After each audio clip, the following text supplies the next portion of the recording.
जो आज जो है ये यूपी बोर्ड का हमारा एक अनसोल्ड पेपर है, देख लो आप लोग। यूपी बोर्ड का अनसोल्ड पेपर एचएम का है और 2020 का सेट नंबर 7 जिसका नाम कुछ ऐसा है 346XY। इसके क्वेश्चंस हम लोग करने जा रहे हैं और आप लोग ध्यान से देखना। सेक्शन ए में हमारे पास पहला सवाल जो दिया है कि the unit of electrical permittivity, आप देख सकते हो इसमें दिया है कि the unit of electrical permittivity, यानी आपसे एप्सिलॉन नॉट की यूनिट पूछी हुई है। तो सीधी सी बात है, कूलम्ब्स लॉ में हमारा कॉन्सेप्ट है कि एफ इज इक्वल टू के ना लिखें, अब पूरा लिख दें 1/4 pi epsilon not Q1 Q2 by R²। और इसकी यूनिट पूछी है, तो अगर इसको मैं इस जगह पे लिख दूं एप्सिलॉन नॉट, तो फोर्स हमारा यहाँ पे आ जाएगा। अब देखो ये तो कांस्टेंट टर्म है, तो यूनिट क्या बन गया, दोनों कुलाम यानी कि कुलाम स्क्वायर, फोर्स मतलब न्यूटन, और डिस्टेंस है डिस्टेंस का स्क्वायर यानी मीटर का स्क्वायर। तो हमारा यूनिट क्या बन गया, कुलाम square per newton metre square. तो हमारा इसका ऑप्शन सही, ऑप्शन कौन सा हो गया सही, 1, जिसमें दिया है coulomb square per newton metre square, coulomb square per newton metre square. अब ये दूसरा सवाल आपके सामने दिया हुआ है, फोकस करो जरा। दूसरा सवाल आपके सामने बच्चों दिया हुआ है कि द एम्पलीट्यूड ऑफ, फोकस है, कि the amplitude of electric field in an electromagnetic wave is 6 volt per metre. तो एम्पलीट्यूड ऑफ मैग्नेटिक फील्ड, अब आपको पता होना चाहिए कि जब एम्पलीट्यूड ऑफ मैग्नेटिक फील्ड का इलेक्ट्रोमैग्नेटिक वेव के इलेक्ट्रिक फील्ड का दे रखा है और मैग्नेटिक फील्ड का पूछा है, तो सीधा सा सवाल होता है बी वाले में, यानी ई की ई नॉट की वैल्यू आपके पास है 6 volt per metre, B not की वैल्यू आपसे पूछ लिया। आपको पता है सी बराबर होता है E not by B not, value रख दिया जाएगा यहाँ पे, और रखने के बाद बी नॉट बराबर आ जाएगा E not by C. E not दिया आपको 6 वोल्ट पर मीटर, सी की वैल्यू पता है 3.0 10⁸ मीटर पर सेकेंड।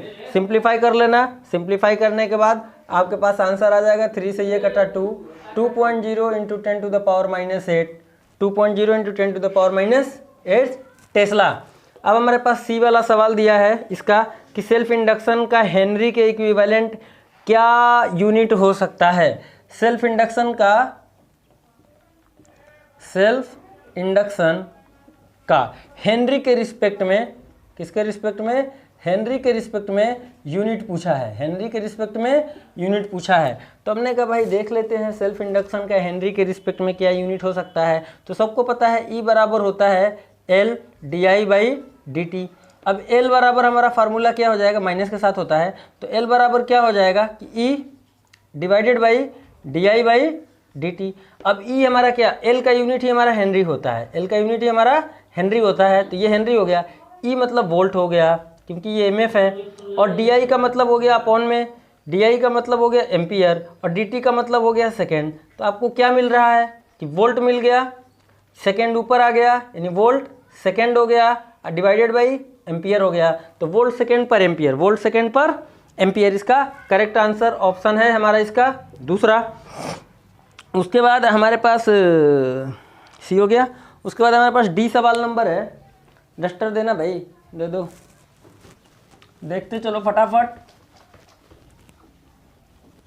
एकदम सोल्व करेंगे, फटाफट आ जाओ धड़ल्ले से सब लोग।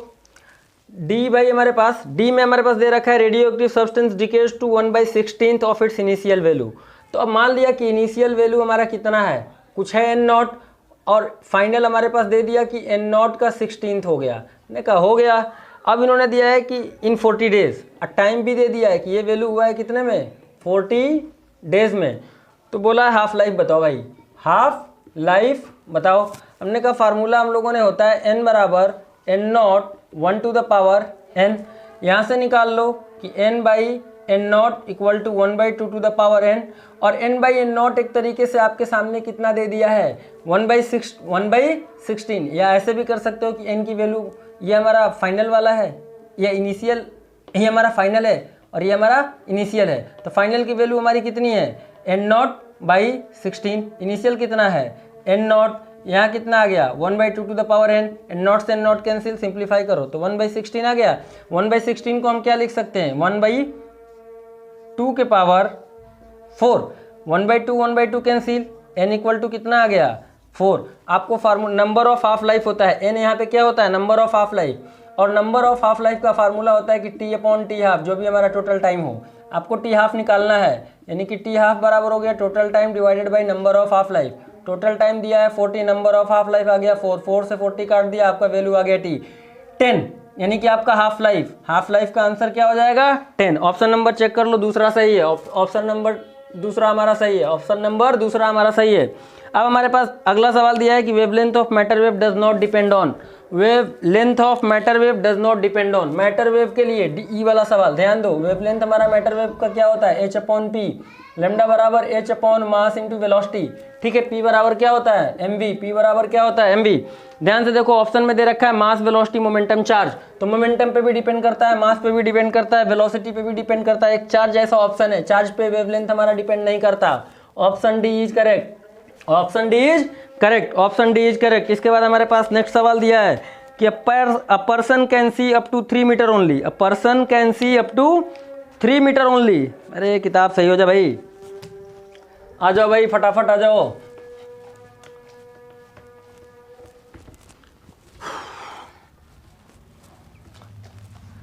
देख लो भाई, अब सवाल हमारे पास आ गया है, मार्कर वार्कर सब। एफ वाले सवाल में दिया है कि एक आदमी है, person can see up to 3 metre only, oh maximum 3 metre देख सकता है, यानी वी की वैल्यू चलो हमने ले लिया 3 मीटर दे दिया। लिखा है the focal length of prescribed lens for him to see clearly up to 12 metre, यानी कि जब ऑब्जेक्ट को हम 12 मीटर पर रख देंगे तो जो लेंस यूज करेगा उस लेंस का फोकल लेंथ क्या होगा। इस क्वेश्चन में हमेशा ध्यान रखना कि ऑब्जेक्ट हमेशा यू भी हम नेगेटिव लेते हैं, इस तरीके के कोई भी जब हम क्या बोलते हैं वो वाले आई लेंस से रिलेटेड जो भी हम न्यूमेरिकल प्रॉब्लम करते हैं कि किसी आपको डिफेक्ट को करेक्ट करने के लिए कौन सा लेंस यूज करना है, कौन सा लेंस नहीं यूज करना है, उसके लिए जब भी हम फॉर्मूला यूज करते हैं यू और वी दोनों नेगेटिव लेते हैं, यू और वी दोनों ही नेगेटिव लेते हैं, अपने आप आ जाएगा आंसर। रख दो 1/f is equal to 1/v minus 1/u, V हमारे सामने 3 मीटर है, 1/-3 माइनस 1/u की वैल्यू 12 दिया है, -12 रख लो। अब भैया एलसीएम ले लो, सोल्व करो, आ जाएगा। एलसीएम आ गया 12, 3 -4 12 1 आ गया -3/12, 3 1 जा 3, 3 4 जा 12। आंसर देखो क्या आ गया 1/f बराबर आ गया -1/4। यहाँ से निकाल लो f बराबर क्या आ गया -4 सेंटीमीटर, यानी जो लेंस हमें यूज करना है उस लेंस का, अच्छा मीटर में भाई, मीटर में है तो मीटर में लिख लो -4 मीटर। अच्छा तो एफ की वैल्यू हमारी क्या आ जाएगी, यानी जो लेंस प्रिस्क्राइब के लिए यूज करेंगे उसका फोकल लेंथ हमारा -4 मीटर होना चाहिए। क्या होना चाहिए, -4 मीटर होना चाहिए। फटाफट नोट करते चलना, फटाफट नोट करते चलना। नेक्स्ट क्वेश्चन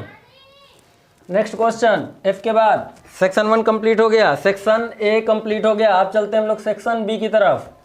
अब हम लोग चलते हैं सेक्शन बी की तरफ, आ जाओ भाई। सेक्शन बी में हमारा दूसरा क्वेश्चन का पहला वाला part, what do you mean bye mobility of charge. हमसे म्यू की वैल्यू पूछ लिया, मोबिलिटी ऑफ चार्ज से आप क्या समझते हो। तो मोबिलिटी बराबर सबने पढ़ा होगा कि वीडी बाई ई, यानी कहने का मतलब क्या है कि अगर कोई इलेक्ट्रिक फील्ड में कोई इलेक्ट्रॉन अपनी ड्रिफ्ट वेलोसिटी से जिस भी वेलोसिटी से घूम रहा है, या ये भी कह सकते हो कि drift velocity imparted by free electron in unit electric field, ठीक है। इसको ऐसे भी लिख सकते हो कि drift velocity of free electron imparted by unit electric field is called mobility. ध्यान रखना मोबिलिटी हमारा क्या है, वीडी बाई ई के बराबर होता है। मोबिलिटी हमारा वीडी बाई ई के बराबर होता है। तो हम क्या लिख सकते हैं कि अगर यूनिट इलेक्ट्रिक फील्ड ले लो 1 न्यूटन पर कूलम ले लो तो मोबिलिटी किसके बराबर आ जाएगा, वीडी के बराबर आ जाएगा। तो कह सकते हैं कि mobility is defined as the drift velocity of free electron imparted by unit electric field. दूसरे का पहला सवाल हमारा क्लियर हो गया। दूसरे का बी पे चलते हैं हम लोग, write the expression for the force per unit length acting on two straight parallel infinite current carrying wire. चलो भाई, parallel infinite current carrying wire है, मान लो इसमें करंट I1 है, इसमें करंट I2 है। इसके लिए हमको फोर्स पर यूनिट लेंथ निकालना है। तो F/L का फार्मूला क्या हो जाता है, F/L का फार्मूला क्या हो जाता है बता दो, μ0/4π2I1I2 divided by R, 2I1I2 divided by R। बीच की डिस्टेंस हमारी क्या है, R है। बीच की डिस्टेंस हमारे पास क्या है, आर है, इसमें कोई समस्या किसी को नहीं होना चाहिए। देखो म्यू नॉट अपॉन 4 पाई लिखा है, यहाँ 2I1I2/R लिखा है, किसी को कोई समस्या नहीं होना चाहिए, ये याद रखना। उसके बाद अगला सवाल हमारे पास क्या दिया है कि the velocity of light in a medium. अरे वाह, सवाल बड़े आसान आसान से आ रहे हैं, क्या बात है भाई। चलो दूसरे का ए खत्म हो गया, दूसरे के बी पे चलते हैं, दूसरे के बी पे चलते हैं, दूसरे के बी पे चलते हैं। दूसरे के बी में दिया है velocity of a medium is, अच्छा भैया वेलोसिटी ऑफ मीडियम दे दिया 1.5 × 10⁸ मीटर पर second. Find the critical angle for a ray going from medium to air. अच्छा क्रिटिकल एंगल हमसे पूछ ले, क्रिटिकल एंगल को सी भी लिखते हैं और आई सी भी लिख सकते हो, कोई दिक्कत वाली बात नहीं है। और भैया क्रिटिकल एंगल तो निकालना है, और पूछा है मीडियम। अच्छा मान लो भाई ये मीडियम की बाउंड्री है, इधर हमारा मीडियम है और इधर हमारा एयर है। ये रे गई यहाँ से, यहाँ पे हमने नॉर्मल ड्रॉ किया, जब रे इस तरफ जाने लगे तभी एंगल ऑफ इंसिडेंस को हम क्या कहते हैं, क्रिटिकल एंगल कहते हैं, जिसको सी से भी लिखते हैं। यानी ये आर की वैल्यू हमारी क्या हो गई, 90 डिग्री हो गई। कोई दिक्कत वाली बात नहीं, सबको पता है कि रिफ्रैक्टिव इंडेक्स का फार्मूला होता है 1/c, और रिफ्रैक्टिव इंडेक्स का ये भी फार्मूला होता है c/v। यहाँ पे ये जो c है ये क्रिटिकल एंगल है, इसलिए इसको मैं IC लिख रहा हूँ। n बराबर, पूरा ऐसे लिख लो यार, देखो रिफ्रैक्टिव इंडेक्स बराबर 1/sin IC, ये क्रिटिकल एंगल है। और n बराबर स्पीड के टर्म में भी फार्मूला होता है c/v, in speed of light in air, speed of light in medium. भैया हमारे पास n दिया नहीं है, लेकिन ये वैल्यू पूछा है, c और v हमको पता है, c और v हमको पता है, ये वाला रिलेशन यूज कर लेंगे, IC की वैल्यू निकाल आएगी। भैया अब देख लो साइन IC बराबर क्या आ जाएगा, v/c आ जाएगा। v की वैल्यू हमारे पास दे रखा है 1.5 × 10⁸। c की वैल्यू पता है 3.0 × 10⁸। इससे इसको फटाक से काट दो, 2 आ गया, 1/2। 1/2 साइन में कितने डिग्री की वैल्यू होती है, साइन 30 डिग्री की वैल्यू होती है। साइन IC किसके बराबर हो गया, साइन 30 डिग्री के बराबर हो गया, मतलब IC की वैल्यू कितनी आ गई, 30 degree. Critical angle equal to 30 degree, note कर लो, critical angle equal to 30 degree. कोई दिक्कत वाली बात तो नहीं है, हो रहा है, बहुत बढ़िया, एकदम झमाझम नोट करते चलना है सबको। किसी को दिक्कत हो तुरंत उंगली कर देना, हमको बता देंगे, काम ही हमारा यही है, ठीक है। दूसरे के बी के बाद हम चलते हैं दूसरे सी के बाद चलते हैं हम लोग दूसरे का डी पे।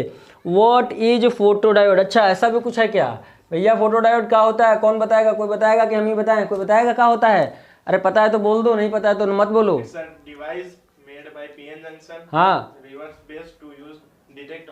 अरे वाह बहुत बढ़िया बता दिया है। फोटो डायोड हमारा एक पीएन जंक्शन डायोड होता है, याद रहे, पीएन जंक्शन डायोड। अरे जंक्शन तो लिख लूं मैं, ये पीएन जंक्शन डायोड होता है, डायोड जो रिवर्स बायस में यूज होता है। कहाँ यूज होता है, रिवर्स बायस में यूज होता है। यानी रिवर्स बायस में अगर यूज होता है तो कैसे करते हैं, देख लो भाई, ये हमारा कुछ सिंबल है, ये हमारा पीएन जंक्शन है, ये पी होता है, और ये रिवर्स बायस में यूज करना है, मतलब पी को नेगेटिव से कनेक्ट करना है। पी को किससे कनेक्ट करना है, नेगेटिव से कनेक्ट करना है, ठीक है। तो पी हो गया नेगेटिव से, एन हो गया पॉजिटिव से, रिवर्स बायस हो गया, ये कोई एक्सटर्नल रेजिस्टेंस लगा देते हैं ताकि लिमिटेड करंट उसको मिले, बहुत ज़्यादा ना मिले, ठीक है। और जब इस पर कोई ऑप्टिकल सिग्नल पड़ता है तो ये इसको क्या करता है, डिटेक्ट करता है। तो ऑप्टिकल सिग्नल को डिटेक्ट करने के लिए पीएन जंक्शन डायोड को रिवर्स बायस में यूज करते हैं, याद रखना सब लोग फटाक से। नेक्स्ट क्वेश्चन की तरफ बढ़ते हैं भाई, नेक्स्ट क्वेश्चन की तरफ बढ़ते हैं। 2D हो गया हमारा, 2D के बाद 2E है भी कि नहीं है, अरे है, लिखा है capacitor 10 picofarad is connected with 50 volt battery, how much electrostatic energy stored in the capacitor. वाह, कैपेसिटर की वैल्यू कितना दे दिया, 50 पिकोफैराड। 50 पिको का मतलब 10⁻⁻12 फैराड। बैटरी की वोल्टेज कितनी दे रखी है भाई, 50 वोल्ट। कितना, 50 वोल्ट। क्या पूछ लिया, इलेक्ट्रोस्टैटिक एनर्जी पूछ लिया। 10 × 10⁻12। अच्छा तो 10 × -12 भी तो लिखा है भाई।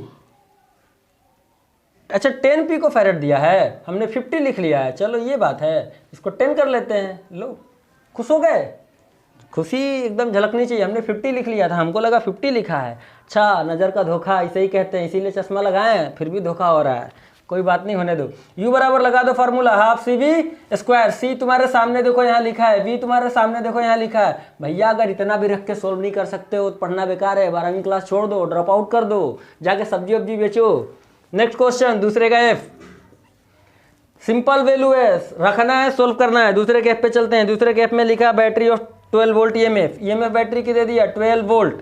नेक्स्ट क्वेश्चन दिया है 3 ओम इंटरनल रेजिस्टेंस, R दे दिया भाई 3 ओम, आगे क्या सवाल दे दिया है, रेजिस्टेंस, अच्छा कनेक्टेड विद द रेजिस्टेंस, सवाल पढ़ लो।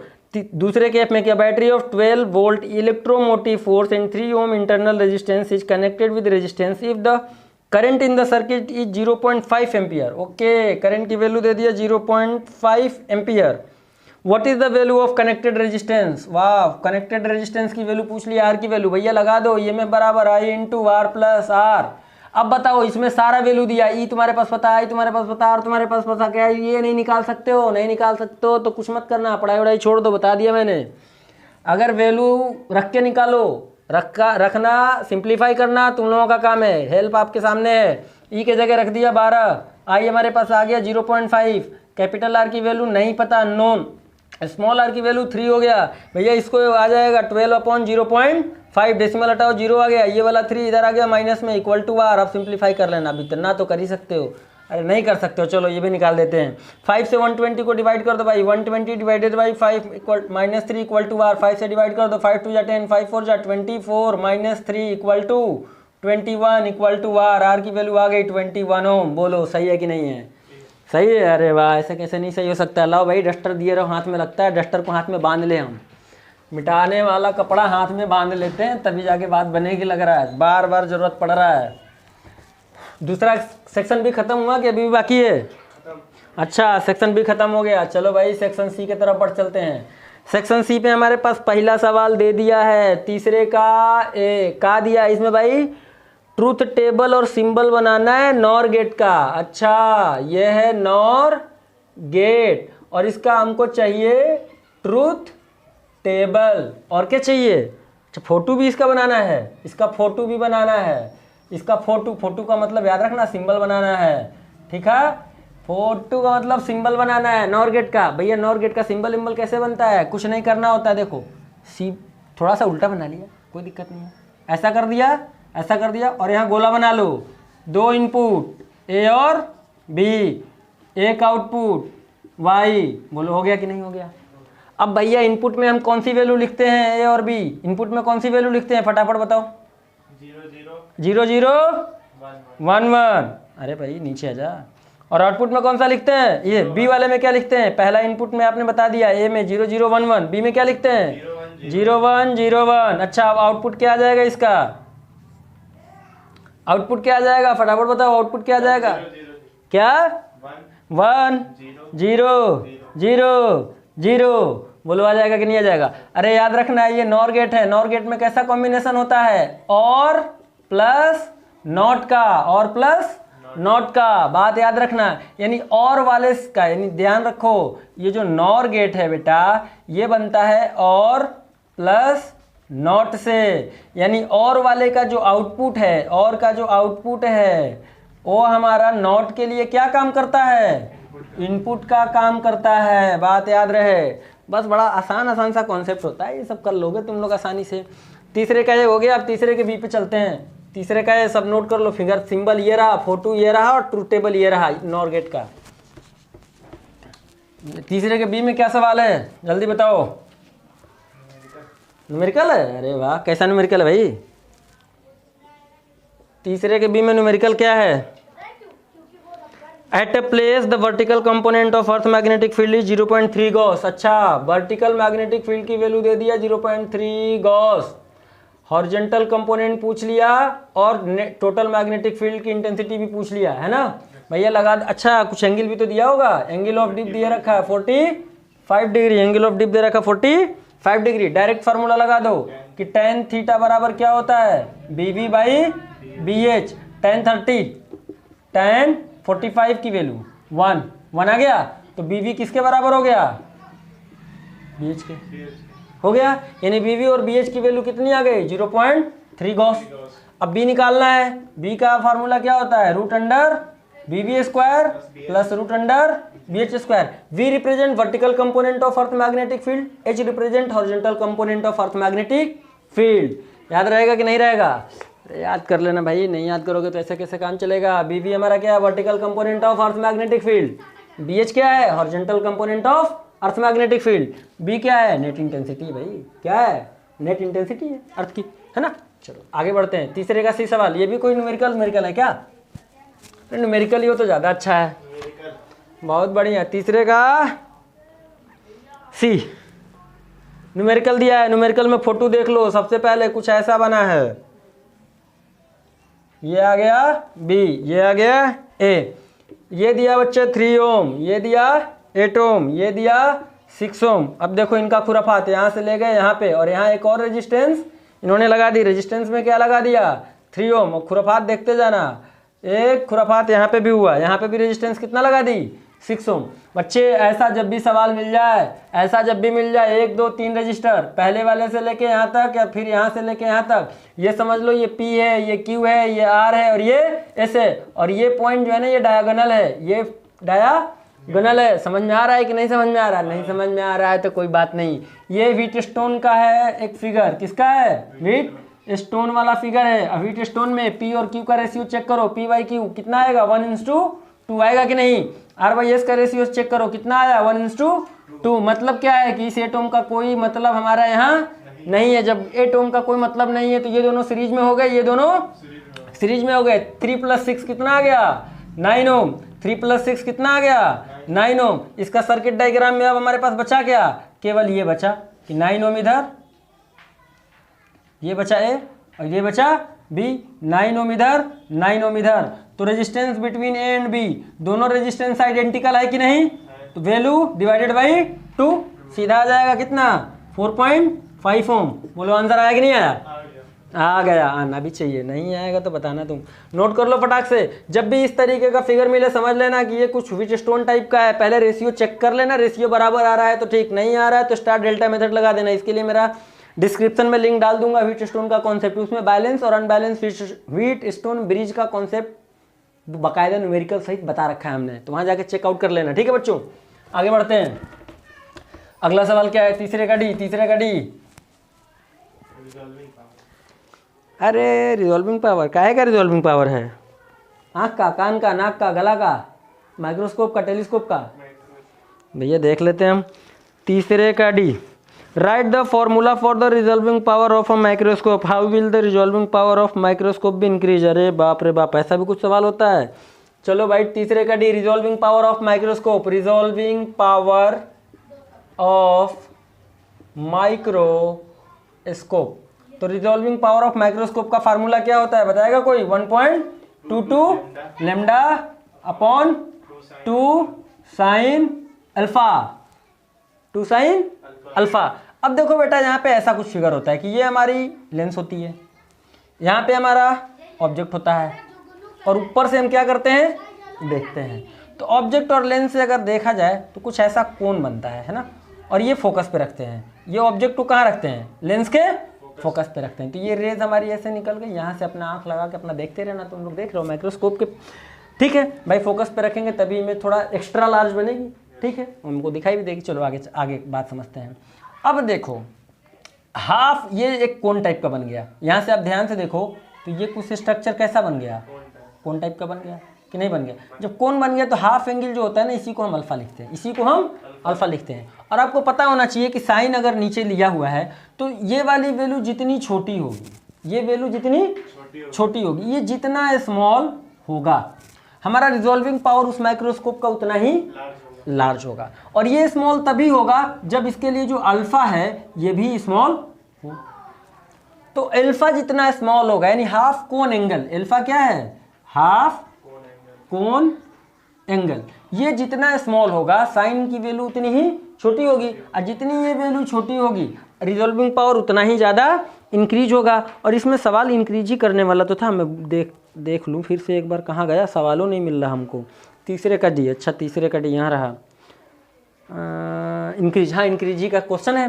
तो भाई इसको हमें कम करना है, तो आपके पास पहला स्टेप तो ये लिख सकते हैं कि हमें अल्फा डिक्रीज कर दो। क्या कर दो? कि अल्फा डिक्रीज कर दो। अल्फा आप जैसे डिक्रीज करोगे आपका रिजॉल्विंग पावर इंक्रीज करेगा। एक सवाल इसमें और होता है कि अगर ये जो लेंस है और ये हमारा ऑब्जेक्ट है, ऑब्जेक्ट और लेंस के बीच में अगर कोई लिक्विड हम डाल देते हैं, कोई ट्रांसपेरेंट लिक्विड अगर डाल देते हैं जिसकी रिफ्रैक्टिव इंडेक्स n हो, तो लिक्विड डाल देने के बाद हमारा उसका रिजॉल्विंग पावर कुछ ऐसा बन जाता है कि 1.22 lambda upon 2n sine alpha. और अल्फा अभी भी ये बीच का एंगल है। तो अब देखो एन भी हमारा डिवीजन में आ गया, एन भी डिवीजन में आ गया, मतलब वैल्यू ये वाली और कम हो गई, वैल्यू ये हमारी और कम हो गई। तो एयर अगर रहेगा, हमको इंक्रीज कराना है, हमको क्या कराना है, इंक्रीज कराना है, मतलब कि यहाँ लिक्विड हमें यूज नहीं करना है, क्या रखना है वहाँ पे, एयर या वैक्यूम। क्योंकि भाई अगर लिक्विड यूज करेंगे तो रिजॉल्विंग पावर हमारी क्या कर जाएगी, डिक्रीज कर जाएगी, और हमको वैल्यू किसका निकालना है, इंक्रीज। तो दोनों कॉन्सेप्ट आप समझ लो कि भाई एन हमको नहीं रखना है, यानी कोई ऐसा मटेरियल यूज नहीं करना है, कोई ऐसा मटेरियल हमको यूज नहीं करना है। अच्छा, डी के बाद इसमें कोई सवाल नहीं बचा क्या? अरे डी के बाद इसमें एक और सवाल बचा है, ड्रॉ द रे डायग्राम ऑफ रिफ्लेक्टिंग टेलीस्कोप। अच्छा भाई, रिफ्लेक्टिंग टेलीस्कोप का रे डायग्राम बच्चे तुम लोगों को हम बता ही दें कि ना बताएं, बता ही देते हैं। इसमें एक और सवाल है रिफ्लेक्टिंग टेलीस्कोप का। अब देखो जो आप लोगों का 12th क्लास है, 12th क्लास का जो रिफ्लेक्टिंग टेलीस्कोप का आता है वो न्यूटोनियन रिफ्लेक्टिंग टेलीस्कोप का रे डायग्राम आता है। कौन सा वाला आता है? न्यूटोनियन का आता है। अब इसमें हम लोग करते क्या हैं, इसमें हम लोग करते क्या हैं, हाँ इसमें हम लोग करते क्या हैं, ये बात ध्यान रहे। देखो बच्चों, सबसे पहले तो हम एक कॉनकेव मिरर लेते हैं, सबसे पहले हम क्या लेते हैं, एक कॉनकेव मिरर लेते हैं। ये रहा हमारा कॉनकेव मिरर, ये हमारी रही प्रिंसिपल एक्सिस, ये हमारी रही कॉनकेव मिरर की प्रिंसिपल एक्सिस। ठीक है, ये टेलीस्कोप है, ये क्या है, रिफ्लेक्टिंग टेलीस्कोप। अभी कौन सी वाली, न्यूटोनियन वाली, न्यूटोनियन रिफ्लेक्टिंग टेलीस्कोप, यही आप लोगों से पूछा जाता है। तो भाई टेलीस्कोप का काम ही होता है दूर दराज के ऑब्जेक्ट को देखने के लिए, ना कि पास के ऑब्जेक्ट को देखने के लिए। पास के ऑब्जेक्ट को देखने के लिए हम लोग क्या लेते हैं, माइक्रोस्कोप लेते हैं। तो हमने कहा कि भाई ऑब्जेक्ट कहीं इन्फिनिटी पे है, तो यहाँ से हमारी पैरेलल रेज आ रही हैं, एक पैरेलल रेज ये आई और ऐसे ही एक पैरेलल रेज ये आई।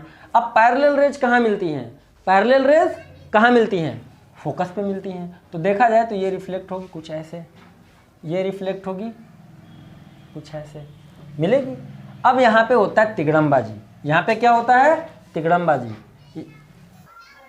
अब देखो बच्चों, ये रेज एक्चुअल में जब यहाँ पे मिरर के दो पॉइंट पे पड़ी, मान लो ए पे और बी पे, ऑब्जेक्ट हमारा कहीं इधर रखा है, ऑब्जेक्ट हमारा कहीं इधर रखा है, रिफ्लेक्ट होने के बाद पैरेलल रेज हमेशा इस मिरर के, यानी जो हमारी ये कॉनकेव मिरर है, इसके फोकस पे आके इंसिडेंट टकराता, यहाँ पे मिलता। लेकिन इससे पहले ही रास्ते में हम लोग क्या कर देते हैं, 45 डिग्री के झुकाव पे, 45 डिग्री एंगल के झुकाव पे एक प्लेन मिरर इंट्रोड्यूस कर देते हैं। अब जब प्लेन मिरर इंट्रोड्यूस कर देंगे तो अब ये रे इधर तो ग्रो नहीं करेगी, अब ये रे इधर ग्रो ही नहीं करेगी और इस पे भी नहीं आएगी, तो इधर हम लोग डॉटेड लोकेशन केवल बना लिए। अब ये रे एक यहाँ आई और एक यहाँ आई। अब भैया यहाँ और यहाँ आ गई, तो अब आगे क्या होगा, भाई मिरर का काम क्या होता है, रिफ्लेक्ट करना। एंगल ध्यान रखना, ये कितने डिग्री पे है, 45 डिग्री पे। तो अब होता क्या है कि यहाँ से रिफ्लेक्शन स्टार्ट होता है ऐसे और कुछ ऐसे। ठीक है, अब जब रिफ्लेक्ट हुआ तो ये दोनों रेज हमारी कैसे आई, ऐसे आई। और यहाँ पे रखते हैं हम लोग क्या, अब ये लेंस है, ये कौन सा है, आईपीस लेंस है, आईपीस लेंस रख दिया। अब आईपीस लेंस से भैया अब यहाँ से ये रेज क्या है, ये देखो ये जो इंटरसेक्ट हुआ ना, ये मान लो कैसे मैं बना दूं, इसको ऐसे समझ लो, ये जो दोनों रेज इंटरसेक्ट हुई हैं यहाँ पे, ये मान लो ऐसे हम आईपीस लेंस बनाते हैं, ऐसे ऐसे समझो। ये आईपीस लेंस का ये प्रिंसिपल एक्सिस है, ये वाली लाइन क्या है, आईपीस लेंस का प्रिंसिपल एक्सिस। ये जो रेज हमारी मिलती है, ये दोनों इसके फोकस पे मिलती है, इस लेंस के फोकस के पास वो होता है। और सबको पता है कि फोकस वाली रेज रिफ्लेक्शन के बाद, रिफ्रैक्शन के बाद लेंस से क्या होना चाहिए, पैरेलल होना चाहिए। क्या होना चाहिए, पैरेलल होना चाहिए। तो आपके पास दो तरीके हैं इसको बनाने के लिए कि जब ये दोनों रेज हमारी ऐसे आ रही है तो रिफ्रैक्शन के बाद पैरेलल हो जाएंगी। एक तरीका इसको ऐसे भी ड्रॉ कर सकते हो कि अगर इस वाले में आपको थोड़ा सा दिक्कत आ रहा है तो इसको आप ऐसे भी ड्रॉ कर सकते हो कि इसको मान लो कि ये फोकस वाला है, ठीक, और ये मान लो फिर प्रिंसिपल एक्सिस, और यहाँ लगा दो, यहीं बना दो ऐसे लेंस, यहीं बना दो ऐसे लेंस बना दो। और ये जो डॉटेड लाइन हमने बना दिया, ये क्या है, इस लेंस का प्रिंसिपल एक्सिस। और ये रिफ्लेक्शन के बाद रे क्या हो गई, रिफ्लेक्शन के बाद ये रेज क्या हो गई, पैरेलल हो गई। और यहाँ से आँख है आपका, यहाँ से आपका आई, आप देख रहे हो। तो ये रिफ्लेक्टिंग टेलीस्कोप का रे डायग्राम है। कैसे बनाना है, बहुत ही आसान कॉन्सेप्ट है कि सबसे पहले एक कॉन्केव मिरर लेना है, प्रिंसिपल एक्सिस ड्रॉ करना है, 2 पैरेलल रेज लेना है, पैरेलल रिफ्लेक्शन के बाद फोकस पे आके मिलेगा मिरर के, ये मिरर का फोकस है। मिरर के फोकस से जस्ट पहले 45 डिग्री के एंगल पे एक प्लेन मिरर रख देना है। क्या रख देना है? प्लेन मिरर रख देना है। रिफ्लेक्शन होगा, रिफ्लेक्शन होगा, रिफ्लेक्शन के बाद रेज हमारी कुछ ऐसे ट्रेवल करते हुए आएंगी, ये दोनों एक दूसरे को इंटरसेक्ट करेंगी और ये जिस पॉइंट पे इंटरसेक्ट करेंगी वो इस ऑब्जेक्टिव लेंस का फोकस होगा, ऑब्जेक्टिव लेंस का फोकस होगा। फिर यहाँ पे ऐसे आएंगी और यहाँ पे आने के बाद ये रेज हमारी रिफ्लेक्ट हो जाएंगी पैरेलल। ठीक है, बड़ा आसान सा रे डायग्राम है और अगर फिर भी दिक्कत हो तो फिर एक दो बार इसकी आगे पीछे करके वीडियो देख लेना, समझ में आ जाएगा। अब हमारे पास ये सेक्शन हो गया, सेक्शन सी खत्म। अब चलते हैं सेक्शन डी के तरफ। अब चलते हैं सेक्शन डी के तरफ। सेक्शन डी का पहला सवाल क्या हो सकता है भाई? अरे ऐसा भी कुछ है? सेक्शन डी का पहला सवाल, चौथे का ए, 4 क्वेश्चन नंबर का A, write the formula for, नहीं ये तो हो गया। State any 2 properties of electromagnetic wave in a plane electromagnetic wave, the electric field oscillate with amplitude 20 volt per metre, find the energy density of the electric field. Okay, सबसे पहले तो properties हमसे पूछ लिया है। क्या पूछ लिया बच्चों? Properties of electromagnetic wave. और भी कितने? 2 प्रॉपर्टीज पूछा है। तो पहला हम ये भी लिख सकते हैं कि vector E and vector V are in same phase of oscillation, are in same phase of अरे भाई spelling, same phase of oscillation during propagation, during propagation. दूसरा हम ये भी लिख सकते हैं कि ये जो वेव होती है ट्रेवल करती है इन स्पेस और in a medium with speed of light. ठीक है, तो ट्रेवल विद एयर या medium with speed of light. और लिखना है तो लिख सकते हैं कि produced by charge particle, accelerated charge particle, produced by, हाँ, एक्सेलरेटेड चार्ज्ड पार्टिकल। 2 ही पूछा है, 2 लिख लेना। इसके बाद इसमें एक सवाल भी दिया है। सवाल में दिया है कि amplitude of electric field vector की वैल्यू दिया है 20 वोल्ट पर मीटर और एनर्जी डेंसिटी पूछा है। तो एनर्जी डेंसिटी का फार्मूला होता है 1/4 एप्सिलॉन नॉट ई नॉट का स्क्वायर। ठीक है, और एप्सिलॉन नॉट की वैल्यू क्या होता है? 8.85 इंटू 10 टू द पावर -12 और ई की वैल्यू आपके सामने दे दिया है 20। तो 20 का स्क्वायर करना है, 1/4 करना है, एनर्जी डेंसिटी आपकी निकल आएगी। ये सिंप्लीफिकेशन अब आपको खुद करना है और अगर नहीं आ रहा है तो क्या करना है? एग्ज़ाम छोड़ दो। ये सब कैलकुलेशन है, आसान से छोड़ो नहीं भाई, मेहनत करना। ठीक है, छोड़ना वोड़ना नहीं, सब लोग मेहनत करो, सीख जाओगे। नहीं आ रहा है पूछो, समझो और सीखो। सेक्शन डी का पहला सवाल कंप्लीट हो गया। सेक्शन डी का दूसरा सवाल क्या लिखा है? Obtain electric field intensity near a uniformly charge plane sheet infinite size by using Gauss law. भैया देख लो कि एक इनफाइनाइट एक्सटेंशन का कोई पॉजिटिवली चार्ज सीट है, कोई दिक्कत नहीं। देख लो, मान लो ये इनफाइनाइट एक्सटेंशन का सीट है, गॉस थ्योरम से हमको इसके नियर इलेक्ट्रिक फील्ड इंटेंसिटी निकालना है। तो ये सीट कुछ ऐसा ही है, मान लो ये सीट कुछ ऐसा है, इसके इस पॉइंट पे मान लो इलेक्ट्रिक फील्ड इंटेंसिटी निकालना है। तो हम लोग क्या बनाते हैं? गॉसियन सरफेस बनाते हैं। क्या बनाते हैं? गॉसियन सरफेस बनाते हैं। कैसा बनाते हैं? Like a cylinder. ये जो सरफेस हमने ड्रॉ किया, ये कौन सा सरफेस है? हाँ, ये है गॉसियन सरफेस। अब यहाँ पे एक छोटा सा एलिमेंट लो, यहाँ पे एक छोटा सा सरफेस एलिमेंट लो, इसका एरिया वेक्टर इधर आ जाएगा कि नहीं? इलेक्ट्रिक फील्ड अगर सीट है तो इस वाले फेस से इधर निकलेगा और इस वाले फेस से इधर निकलेगा। तो इलेक्ट्रिक फील्ड इसका इधर हो जाएगा और इसका भी एरिया वेक्टर इधर हो जाएगा। ठीक है, और इसका भी ये वाला इलेक्ट्रिक फील्ड इधर हो जाएगा। दोनों यहाँ भी एंगल दोनों के बीच में 0 डिग्री और यहाँ पे भी 0 डिग्री। अब लगा दो सीधा सा फार्मूला कि फाई ई बराबर क्या होता है कि surface integral of E D A cos theta, और इसे निकल के आता है ई ए कॉस थीटा। अब थीटा तो 0 है, तो थीटा 0 है तो cos 0 डिग्री की वैल्यू 1, तो फाई ई की वैल्यू हमारे पास आ गया ई इंटू ए। ये हमारा फॉर्मूला होता है। अब यहाँ आपके पास एक इधर भी एक सरफेस है और एक सरफेस इधर भी है, तो टोटल फाई ई की वैल्यू हमारे पास क्या आ जाएगा, ई ए प्लस ई ए, ये आ गया 2EA। अब गॉस थ्योरम कहता है कि इसकी वैल्यू होनी चाहिए Q बाई एप्सिलॉन नॉट। मान लिया ये सीट, ये जो गॉसियन सरफेस है, ये जो गॉसियन सरफेस बनाया, ये गॉसियन सरफेस कितना चार्ज इंक्लोज कर रहा है, लेट अस कंसीडर कि ये Q चार्ज इंक्लोज कर रहा है। तो हमारा एप्सिलॉन नॉट फाई ई की जगह Q बाई एप्सिलॉन नॉट रख दिया और यहाँ आ गया 2EA, यहाँ क्या आ गया 2EA। तो जब 2EA आ गया तो भैया अब यहाँ से फिर से सिंप्लीफाई कर लो, अब यहाँ से फिर से सिंप्लीफाई कर लो, ध्यान दे लो। अब इन दोनों को सिंप्लीफाई कर लिया हमने, तो भाई ई की वैल्यू हमारे पास क्या आ गया, ई की वैल्यू कि Q/2 एप्सिलॉन नॉट ए। अब सबको पता है कि अगर इस सरफेस का चार्ज डेंसिटी सिग्मा है, सरफेस चार्ज डेंसिटी सिग्मा है, तो सिग्मा बराबर क्या होता है Q बाई ए। तो यहाँ Q बाई ए को हम क्या लिख सकते हैं, सिग्मा। तो हमारे पास ई की वैल्यू क्या आ गया, सिग्मा/2 एप्सिलॉन नॉट न्यूटन पर कूलाम।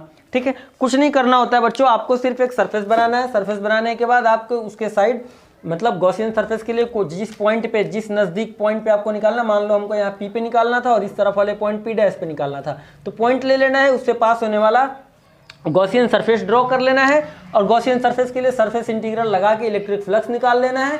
फिर गॉस थ्योरम वाले फॉर्मूले से कंपेयर कर देना है, Q/एप्सिलॉन से इलेक्ट्रिक फील्ड निकल आएगी। यही जितने भी गॉस थ्योरम के एप्लीकेशन है सब में करना होता है, और इसका ऑलरेडी वीडियो हमने बना रखा है। इन सब चीज़ों, एप्लीकेशन ऑफ गॉस थ्योरम का वीडियो हमने बना रखा है, तो उसमें भी जाके आप चेकआउट कर सकते हो। उसका भी लिंक इस वीडियो के डिस्क्रिप्शन में मैं डाल दूंगा। अगला सवाल इसका क्या है भाई, चौथे का बी हो गया, 4 क्वेश्चन का बी, 4 का सी। 4 के सी में कोई सवाल वाले क्या, अरे हाँ भाई इसमें सवाल दिया हुआ है, लिखा है current of 20 ampere is flowing in a long straight wire in the direction from north to south, north to south. अब भाई देख लो, मान लिया कि ये हमारा नॉर्थ है और ये हमारा साउथ है, ऐसा ना मान रहे, उल्टा मान लेते ज़्यादा अच्छा रहेगा। इसको तुम नॉर्थ मान लो, हमें तो लेटेस्ट कंसीडर ही करना है, और इसको हम क्या मान ले बच्चे, साउथ मान ले, कोई दिक्कत। इस नॉर्थ से साउथ की तरफ हमारा इलेक्ट्रिक करंट फ्लो हो रहा है जिसकी वैल्यू है 20.0 एम्पियर, कोई दिक्कत। अब लिखा है कि the wire an electron is projected from south to north, और ये रहा एक इलेक्ट्रॉन, ये प्रोजेक्ट किया गया साउथ से नॉर्थ की तरफ, कुछ इधर ऐसे, विद वेलोसिटी 2.0 मीटर पर सेकेंड, डिस्टेंस दे दिया 10 सेंटीमीटर। ये जो वायर है और इनके बीच का डिस्टेंस कितना है, 10 centimetre from the wire. Calculate the magnitude and direction of magnetic force acting on the electron. तो इस इलेक्ट्रॉन पे कितना मैग्नेटिक फोर्स लग रहा है और उस मैग्नेटिक फोर्स का डायरेक्शन क्या है, ये दोनों चीज़ें हमसे पूछी गई। तो सबसे पहले हम ये पता करते हैं कि इस वायर की वजह से इसके ऊपर कितनी मैग्नेटिक फील्ड, यानी कितना मैग्नेटिक फील्ड काम कर रहा है, यानी किस स्ट्रेंथ वाली मैग्नेटिक फील्ड में ये चार्ज इलेक्ट्रॉन मूव कर रहा है। ठीक है, तो हमको पता है कि जब एक स्ट्रेट वायर है, अब इसकी लेंथ तो पूरी दी नहीं है, तो इसमें हम लोग जनरली मैग्नेटिक फील्ड सबसे पहले निकालेंगे इस वायर से 10 सेंटीमीटर के डिस्टेंस पे, जिसका हमारा फॉर्मूला हो जाएगा कि μ0/2 पाई I/r। किसी को कोई दिक्कत। तो सबसे पहले आपको क्या करना है कि हमें जहाँ पे इलेक्ट्रॉन है इस पोजीशन पे कितनी मैग्नेटिक फील्ड काम कर रही है उसकी स्ट्रेंथ इस फार्मूले से निकाल लेना है। अब ये देखना है कि इस मैग्नेटिक फील्ड का डायरेक्शन किधर है। तो मैग्नेटिक फील्ड का डायरेक्शन देखने के लिए हम right hand thumb rule use करेंगे। क्या करेंगे, right hand thumb rule use करेंगे, थम्स अप वाला थंब याद रखना। तो भैया हमारा करंट किधर जा रहा, नॉर्थ से साउथ की तरफ, अंगूठा किधर रख दिया हमने, नॉर्थ से साउथ की तरफ। पूरा पाल्म किस तरफ हम इलेक्ट्रॉन रखा है, किसके इस तरफ है, तो इलेक्ट्रॉन की तरफ हमने इसको पूरा रख लिया। अब ये हमारी फिंगर कैसे जा रही है, अंदर की तरफ की बाहर की ओर मुड़ रही है। अगर इसको हम मोड़ेंगे तो ये व्हाइट बोर्ड में अंदर की तरफ मुड़ेगा ना। इसका मतलब यहाँ पे हमारा जो मैग्नेटिक फील्ड है, यानी जिस डायरेक्शन में हमारी इलेक्ट्रॉन मूव करे ऐसे कर रही है, और यहाँ पे जो मैग्नेटिक फील्ड का डायरेक्शन है वो कैसा है, इनवर्ड है, इस व्हाइट बोर्ड के इनवर्ड है। बोलो आया समझ में कि नहीं। कैसे निकाला हमने, राइट हैंड थंब रूल से। करंट के डायरेक्शन में थंब को रखा, फिंगर को इलेक्ट्रॉन की तरफ रखा, इलेक्ट्रॉन पे हमने इस 4 फिंगर्स हमारी जो बची हैं ये किधर मुड़ रही हैं, अंदर की तरफ मुड़ रही हैं। तो हमारा मैग्नेटिक फील्ड भी अंदर की तरफ हो गया, और अंदर की तरफ मैग्नेटिक फील्ड यानी इनवर्ड मैग्नेटिक फील्ड को किस सिंबल से रिप्रेजेंट करते हैं, क्रॉस से, तो हमारी यहाँ की बी की डायरेक्शन मिल गई कि नहीं। अब जरा ध्यान से देखो भाई, इलेक्ट्रॉन v वेलोसिटी से नीचे की तरफ जा रहा, किधर जा रहा, नीचे की तरफ जा रहा। b की वैल्यू कैसे निकालनी है, इससे निकालनी है। फोर्स अब निकालने का भी फार्मूला देख लो। फोर्स निकालने के लिए हम लोग क्या लगाते हैं, Q V B sine theta. अब इलेक्ट्रॉन है तो इलेक्ट्रॉन की चार्ज की वैल्यू तो आपको पता है कि भाई ई लिख लेंगे, वेलोसिटी उसकी दे ही रखी है 2 मीटर पर सेकेंड, 2 रख लेंगे, ठीक है। बी की वैल्यू यहाँ से जो निकल के आ जाएगी वो रख लेंगे, यानी कि μ0/2 पाई आई बाई आर। अब बगल में लिख लिया हमने साइन थीटा। ये साइन थीटा क्या होता है, तो वेलोसिटी और मैग्नेटिक फील्ड वेक्टर के बीच की एंगल होता है कि भाई अगर ये चार्ज पार्टिकल इस डायरेक्शन में जा रहा है और बी हमारा इस डायरेक्शन में और ये इधर घूम रहा है, तो इनके बीच का एंगल होता है ये। यहाँ पे खैर ये जो सवाल है उसमें ये 90 डिग्री पे निकल आएगा। क्यों, देख लो कि ये हमारा साउथ से नॉर्थ की तरफ जा रहा है और मैग्नेटिक फील्ड हमारी इनवर्ड हो गई अंदर की तरफ। तो खुद ही देख लो आप लोग कि इस मार्कर और इस मार्कर और इसके बीच में एंगल कितना बन गया, 90 डिग्री। तो इसको सीधे 90 डिग्री रख दो, साइन 90 डिग्री, और साइन 90 डिग्री की वैल्यू 1। तो ये तो यहाँ से सीधा सीधा समझ लो एक तरीके से हट जाएगा, केवल इतना टर्म आपको सिंप्लीफाई करना है। ई की वैल्यू भी बच्चों सबको पता ही होता है कि 1.6 × 10⁻⁻19 होता है। वेलोसिटी आपके सामने दे ही रखा है कि 2.0 मीटर पर सेकेंड, और इसकी वैल्यू अब आपको सिंप्लीफाई करना है, उतना तो आप लोग कर लोगे। फोर्स तो हमारा इस फार्मूले से अब निकालाएगा, बचा कि उसका डायरेक्शन कैसे निकालेंगे। तो कौन सा रूल लगाते हैं, फ्लेमिंग का लेफ्ट हैंड रूल, फ्लेमिंग का लेफ्ट हैंड रूल। अब भैया फ्लेमिंग का लेफ्ट हैंड रूल कुछ ऐसा है, अपना लेफ्ट हैंड निकालो। ये फ्लेमिंग के लेफ्ट हैंड रूल को समझने के लिए लेफ्ट हैंड बाहर निकाला और ये फिंगर्स ऐसे रखा, थंब और उसके पास वाले दोनों फिंगर यानी 4th फिंगर और 3rd finger mutually perpendicular to each other. तो ये वाला क्या होता है, फोर्स को रिप्रेजेंट करता है, ये बी को मैग्नेटिक फील्ड के डायरेक्शन को, और ये डायरेक्शन ऑफ करंट को भी रिप्रेजेंट करता है, ये डायरेक्शन ऑफ करंट को रिप्रेजेंट करता है। तो देखो अगर इलेक्ट्रॉन हमारा ये ई नीचे की तरफ जा रहा है तो इसका मतलब करंट कैसे जाएगा, करंट कैसे जाएगा, ऊपर की तरफ, क्योंकि डायरेक्शन ऑफ करंट और इलेक्ट्रॉन का मोशन एक दूसरे के अपोजिट होता है। यानी कि इलेक्ट्रॉन के हिसाब से हम डायरेक्शन ऑफ करंट ऊपर रख ले, कोई दिक्कत तो नहीं कि करंट हमारा ऊपर की तरफ जा रहा है, बी हमारा बोर्ड के अंदर की तरफ है, बी हमारा बोर्ड के, तो हमारा थंब किधर भाग रहा है, टुवर्ड्स द वायर, थंब किधर भाग रहा है, टुवर्ड्स द वायर। यानी इस इलेक्ट्रॉन पे जो कि साउथ से नॉर्थ की तरफ जा रहा है, इस पे फोर्स किधर लगेगा, magnetic force towards the wire. तो डायरेक्शन पूछा गया था, डायरेक्शन हमको मिल गया, किधर मिल गया, टुवर्ड्स द वायर। बोलो क्लियर है कि नहीं क्लियर है, कोई दिक्कत भैया, समझते जाओ फटाफट एकदम। अगला सवाल 4C के बाद 4D, 4C के बाद 4D। ये अनसोल्ड है, बड़े काम का होता है, क्योंकि यूपी बोर्ड में क्वेश्चन नहीं रिपीटेड आ जाते हैं। अब हम कर भी क्या सकते हैं, जब रिपीटेड आते हैं, सारे बोर्ड में आते हैं, ऐसा नहीं है 2 4 10 5 क्वेश्चन सब रिपीटेड आते हैं, क्वेश्चन ट्विस्ट करके आते हैं, लेकिन यूपी बोर्ड में कभी भी क्वेश्चन बच्चों को गुमराह करने लायक नहीं होते हैं। ज़्यादातर स्ट्रेट फॉरवर्ड क्वेश्चन होते हैं, सिंपल से होते हैं, कॉपी पेस्ट किया गया होता है 2 4 5 साल के सेटों का। तो आप लोगों को अगर 2 4 5 साल के सेट अच्छे से तैयार कर लेते हो तो 90% से कम नंबर तो आएंगे नहीं। वो अब तैयार करना उतना वो आप लोगों की जिम्मेदारी, वो हमारी जिम्मेदारी नहीं है। इसके बाद चलो हमारे पास क्या सवाल है, डी, 4K डी में हमारे पास दिया explain the meaning of isotopes and isobar. अब भैया क्या हमसे पूछ लिया, ये क्या पूछा जा रहा है भैया, आइसोटोप्स, और इधर क्या पूछ लिया, आइसोबार्स। आइसोटोप्स में सबको पता है कि ऐसे एटम्स जिनके जेड बराबर होते हैं और मास नंबर डिफरेंट होते हैं। यानी आइसोटोप्स वो उन एलिमेंट को बोलते हैं, उन सब्सटेंसेस को बोलते हैं, उन एटम्स को बोलते हैं जिनके एटॉमिक नंबर क्या हो, बराबर हो, but mass number different, isotopes कहलाते हैं। आइसोबार्स कौन से होते हैं, आइसोबार्स वो होते हैं जिनके मास नंबर अलग अलग हो सकते हैं, सॉरी एटॉमिक नंबर डिफरेंट होते हैं, but mass number remains same. A1 नहीं, A1 A2 नहीं, A बराबर है। आइसोबार्स में ऐसे एलिमेंट्स आते हैं जिनके मास नंबर सेम होते हैं। भाई कोई ले लो, एक और ले लो तुम्हारा माने, तो ये सबके मास नंबर एटॉमिक नंबर क्या है, Z1 Z2 Z3, mass number सबके क्या है, बराबर है। आइसोटोप्स में ऐसा एलिमेंट है जिसके एटॉमिक नंबर क्या है, बराबर है। एक और तुम लेना चाहो एक और ले लो, ठीक, लो A3 कर दिया हमने। अब मास नंबर सबके क्या है, अलग अलग हैं। तो जब atomic number same mass number अलग वो आएंगे आइसोटोप्स में, जब मास नंबर डिफरेंट है atomic number sorry mass number same atomic number different तो आएंगे आइसोबार्स में। यहाँ पे एग्जांपल में कुछ दे रखा है कि 6C12, 6C13, 6C14 और 7N 14। अब पूछा आइसोटोप्स कौन से हैं, आइसोबार कौन से हैं। ये तीनों बेटा आपके किस में आएंगे, आइसोटोप्स में। सबके atomic number same, mass number सबके अलग अलग। पूछा है आइसोबार कौन से हैं, आइसोबार ये दोनों हैं, आइसोबार ये दोनों हैं, mass number different, sorry atomic number different, mass number same.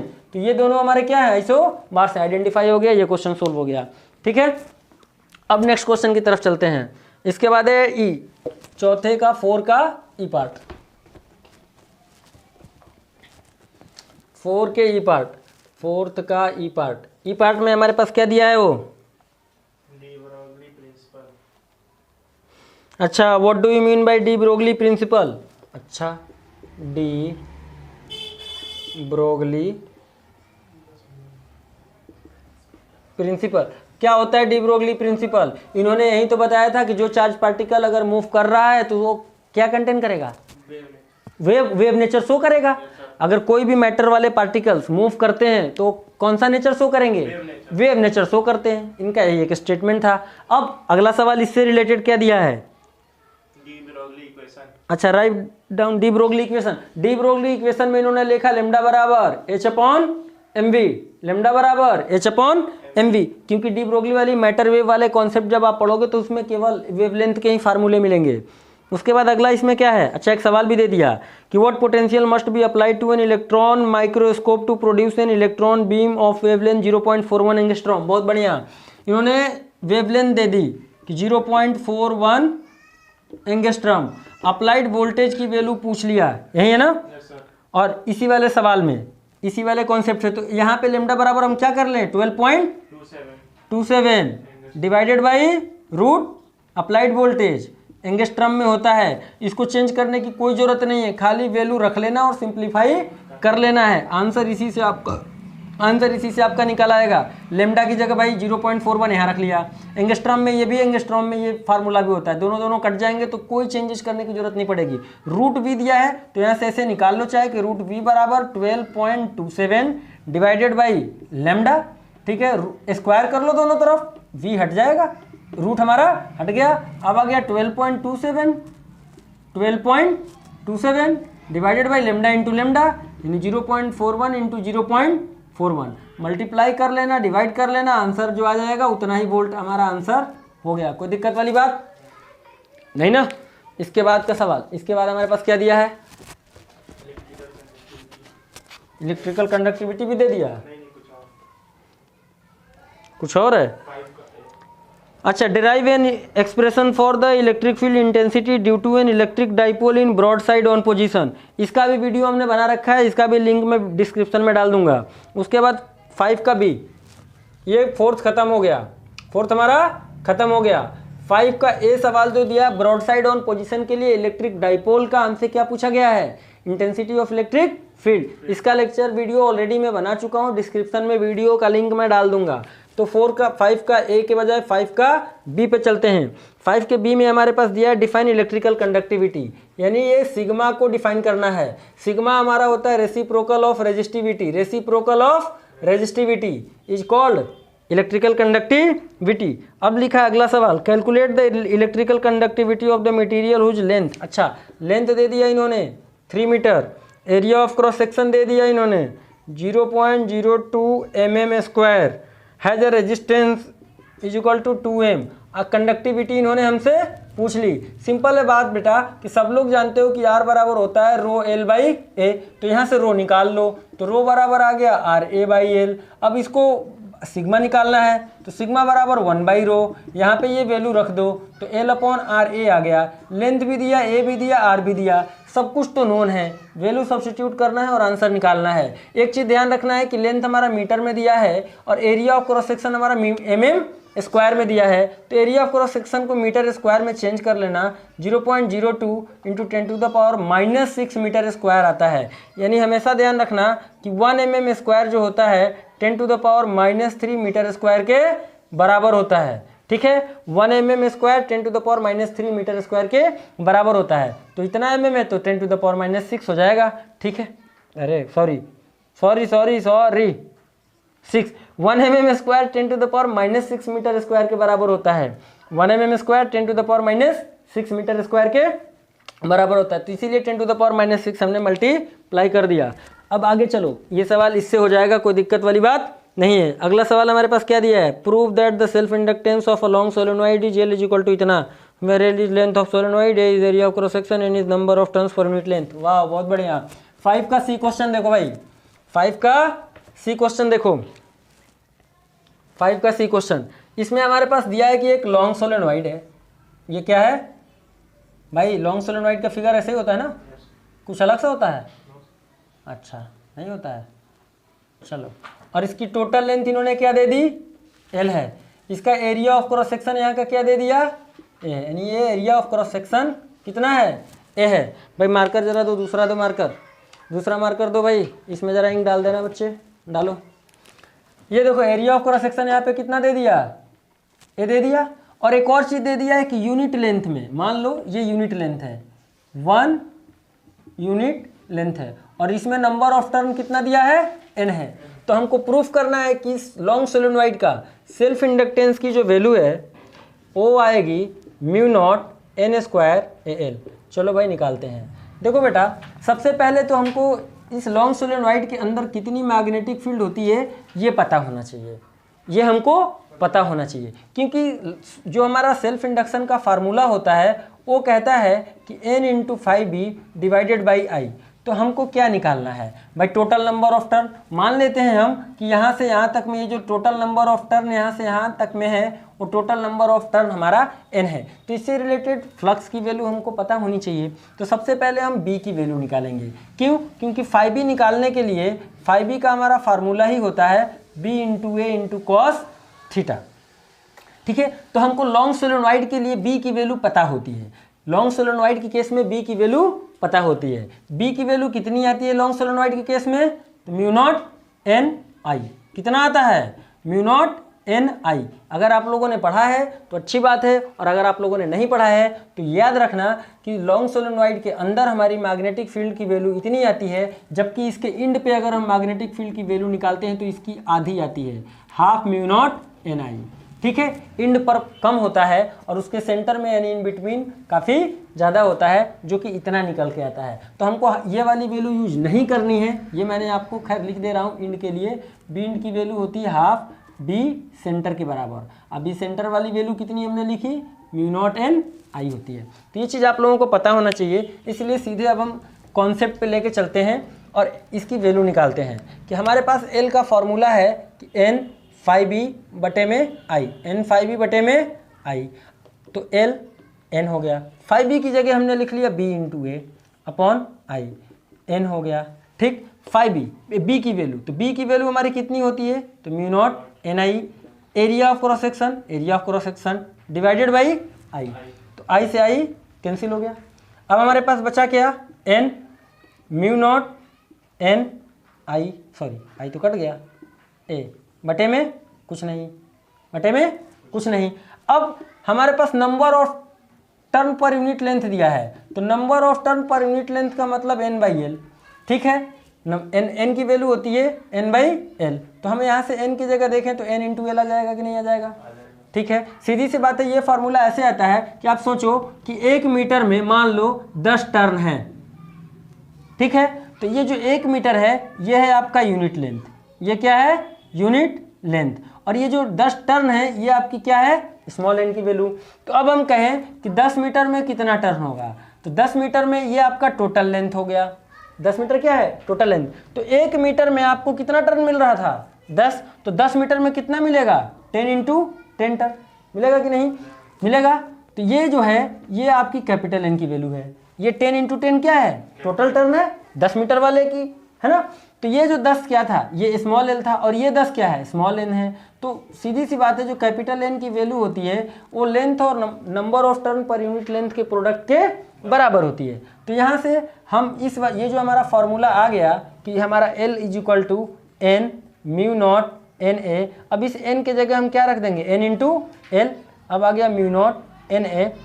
अब देखो म्यू नॉट को हमने लिख लिया बाहर, एन और एन मिलके क्या हो गया एन स्क्वायर, ए और लेंथ। तो देखो सेल्फ इंडक्शन हमारा इतना आ गया कि नहीं आ गया। यही चीज़ हमको प्रूफ करना था कि नहीं, यही चीज़ हमको प्रूफ करना था, कोई दिक्कत वाली बात नहीं ना। अब चलो मिटा दे इसको।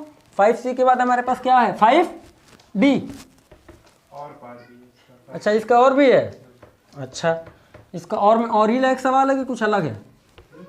और लायक ही सवाल है कि मतलब थोड़ा अच्छा है? अच्छा, LCR का सवाल है, बहुत बढ़िया। इसका एक और भी दिया है कि what will be the impedance of LCR series circuit at resonance condition. देखो बेटा, जब हमारा सर्किट में L लगा हो, C लगा हो और R लगा हो, यानी क्वाइल हो, कैपेसिटर हो और रेजिस्टेंस हो, L, C, R, और यहाँ पे हमने ले लिया अल्टरनेटिंग सोर्स। तो इस सर्किट का, सीरीज सर्किट है ये LCR का, इस सर्किट का जो हमारा इम्पीडेंस आता है उसका फार्मूला क्या होता है? तो XL माइनस XC का whole square plus R square. अब इन्होंने जो सवाल पूछा है कि Z, ये Z को ही हम लोग क्या कहते हैं? इम्पीडेंस कहते हैं। Z को हम क्या कहते हैं? इम्पीडेंस। और हमको इम्पीडेंस ही निकालना है। कहाँ पे निकालना है? At resonance. At resonance. तो जब रेजोनेंस होता है तो रेजोनेंस के केस में हम XL को क्या रखते हैं? XC के बराबर। तो रेजोनेंस के केस में जब XL और XC बराबर है तो जाहिर सी बात है ये वाली वैल्यू टोटल क्या हो जाएगी? 0। तो हमारा इम्पीडेंस Z की वैल्यू R स्क्वायर के बराबर आ गया, यानी कि R। तो आपका इसका पहला हाफ तो सोल्व हो गया होगा एकदम आसानी से कि भाई जब LCR सीरीज सर्किट है, रेजोनेंस कंडीशन के लिए इम्पीडेंस पूछा है, तो इम्पीडेंस का फार्मूला ये at resonance XL is equal to XC, so impedance is equal to √R square equal to R। Is that clear? Now the next thing, आगे पूछा है an inductor of 10 milli henry.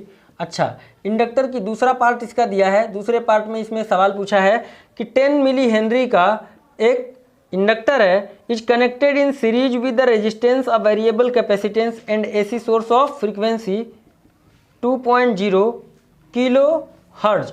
Kilo hertz का मतलब हो गया 2.0 into 10⁻³ हर्ज।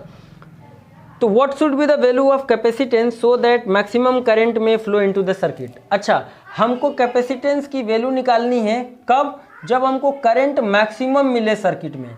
इस LCR series circuit में करंट हमको मैक्सिमम लेना है। तो मैक्सिमम तभी करंट मिलता है जब रेजोनेंस हो। करंट हमें मैक्सिमम कब मिलेगा? जब रेजोनेंस हो। और रेजोनेंस के लिए सिंपल सा फार्मूला होता है कि XL XC के बराबर होता है। XL XC के बराबर होता है और XL बराबर ω/L, XC बराबर 1/ω/C। तो हमको निकालना किसकी वैल्यू है? C की। तो C यहाँ आ जाएगा, तो C बराबर क्या आ गया? 1/ω²L। अब ओमेगा बराबर क्या होता है? सबको पता है। हाँ, बहुत बढ़िया। देखो इस सवाल का सॉल्यूशन, ओमेगा बराबर 2πf का स्क्वायर हो जाएगा और L और ये C। अब बच्चों साफ साफ देखो, आपके पास 2 नोन है, पाई नोन है, फ्रीक्वेंसी आपके सामने नोन है, L आपके सामने दिया है, 10 मिली हेनरी दिया है। इसको हम लिख लेंगे 10 × 10⁻³ हेनरी, ठीक है। और इस फार्मूले में वैल्यू रख देंगे, आपको उस कैपेसिटेंस की वैल्यू आ जाएगी जब सर्किट में मैक्सिमम करंट फ्लो करेगा। तो ये सवाल भी समझ में आ गया कि नहीं आ गया? आ गया। इसके बाद हमारे पास कौन सा सवाल दिया है कि explain the reflection of light wave on the basis of Huygens principle of secondary wavelet. चलो इसको भी बता ही देते हैं, ठीक है। इसको भी हम बता ही देते हैं और इस वाले को पूरा यानी 5वां सेक्शन कर देते हैं। आज पूरा 5वें सेक्शन के बाद 6ठे सेक्शन का जो वीडियो होगा वो थोड़ा डिले जाएगा, मतलब आज नहीं जाएगा, हो सकता है कल अपलोड करूं मैं, क्योंकि वीडियो का लेंथ काफ़ी बड़ा हो रहा है तो थोड़ा सा मुझे छोटा रखना पड़ेगा। तो भाई हम लोग कहाँ पे पहुँच गए? 5वें के डी क्वेश्चन पे, 5 का डी पे हमको हाइगेंस प्रिंसिपल के अकॉर्डिंग रिफ्लेक्शन को प्रूफ करना है, ठीक है बेटा। तो इसके लिए हम लोग क्या करते हैं, मैं आपको कॉन्सेप्ट केवल बताऊंगा, बाकी लिखना स्टेटमेंट वगैरह आप लोग इतने तो समझदार हो, इतने महीने से पढ़ रहे हो, कर लोगे, हमको उम्मीद है। देखो बेटा, हमने मान लिया ये हमारा एक मिरर है, मिरर ही तो रिफ्लेक्शन करेगा, ठीक है। तो ये हमारा एक स्मूथ प्लेन मिरर है, ठीक है, और 2 रेज इस पे आ रही हैं, देखो एक और एक।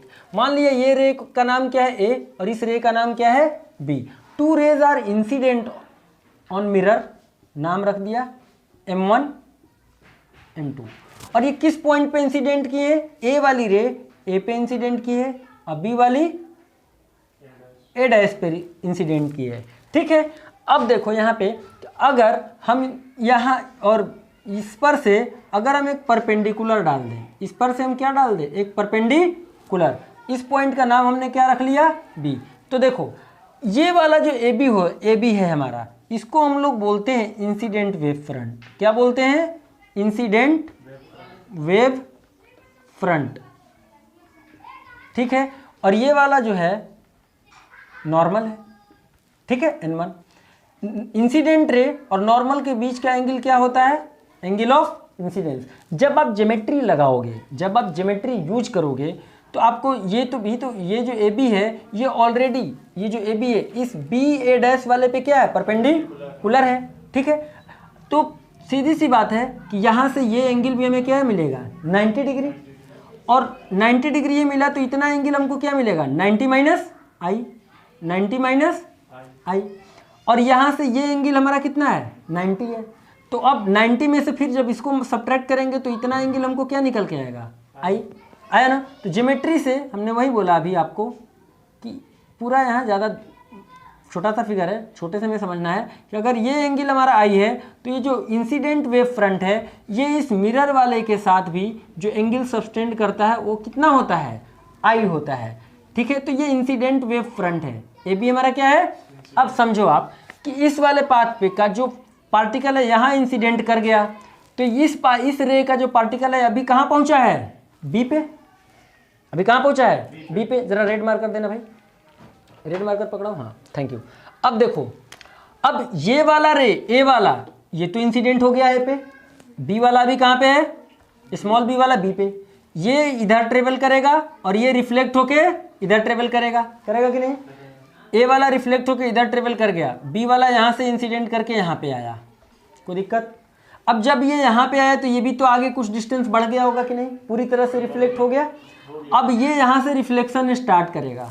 मान लेते हैं कि ये जो लाइट है किस स्पीड से ट्रेवल कर रही है? सी, स्पीड ऑफ लाइट से, सी से। तो यहाँ का जो पार्टिकल यहाँ तक आया होगा तो कुछ टाइम लिया होगा। मान लो कितने टाइम लिया होगा? T time. कितना टाइम?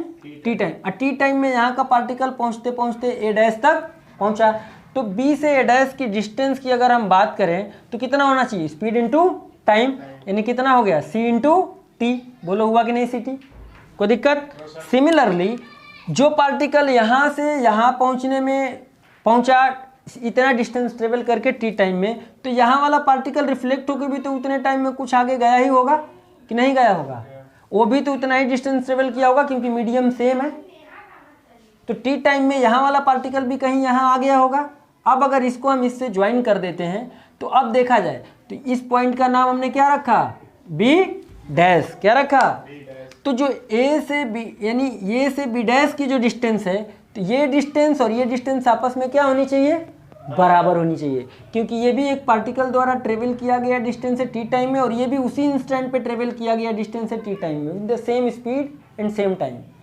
तो यानी सी टी जो है ये बी डैश ए के भी बराबर होगा।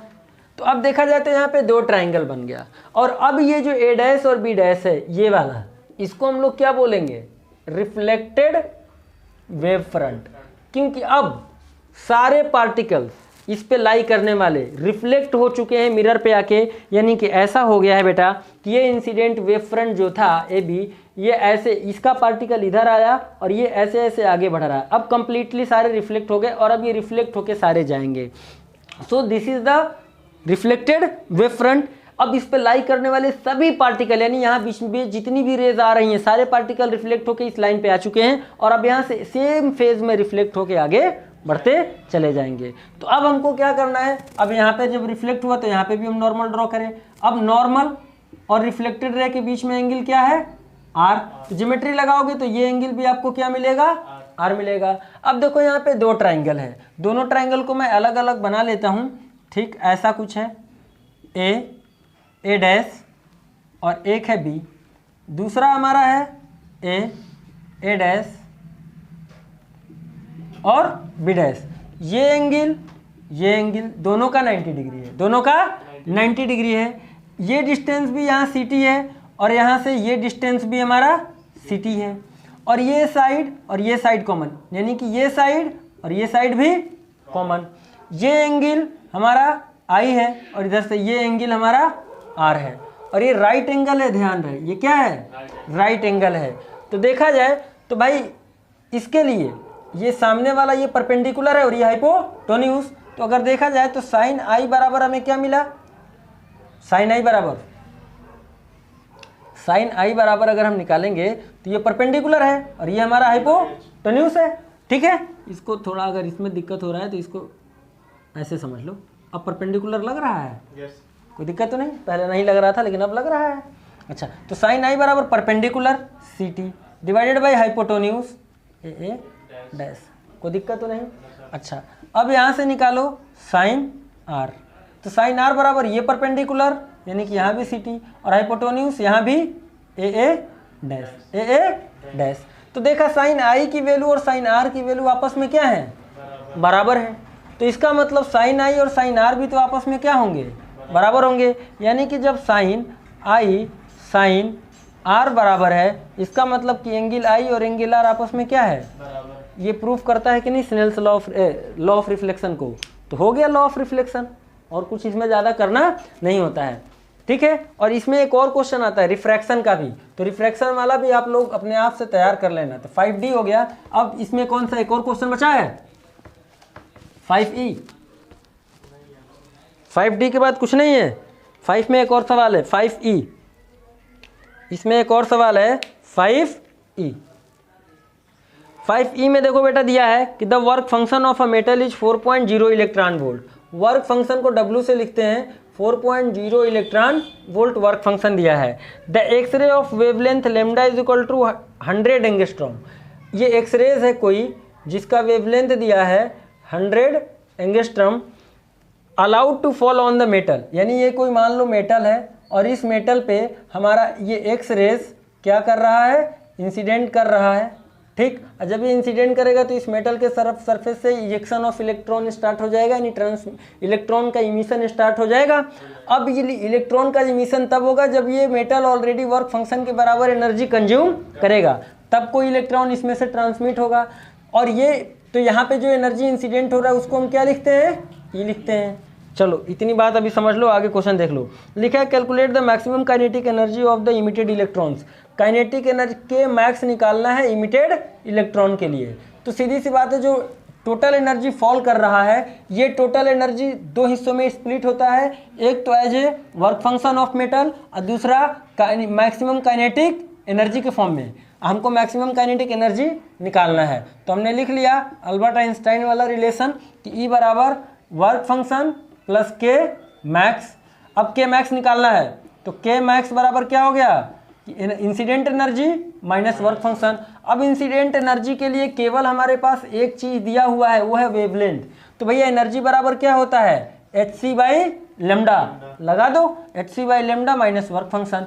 लेमडा आपके सामने दिया है, h की वैल्यू सबको पता है, c की वैल्यू, h हमारा प्लैंक कांस्टेंट है, c की वैल्यू सबको पता है, वर्क फंक्शन आपके सामने दे रखा है। इलेक्ट्रॉन वोल्ट में इसको जूल में कन्वर्ट कर लेना। जूल में कन्वर्ट करने के लिए 1 इलेक्ट्रॉन वोल्ट कितने जूल के बराबर होता है, 1.6 into 10 to the power minus 19 joule के बराबर होता है। तो ज़्यादा इसमें कुछ करने वाला है नहीं, और वैल्यू रखना, सिंप्लीफाई करना, इस सवाल का आंसर आ जाएगा।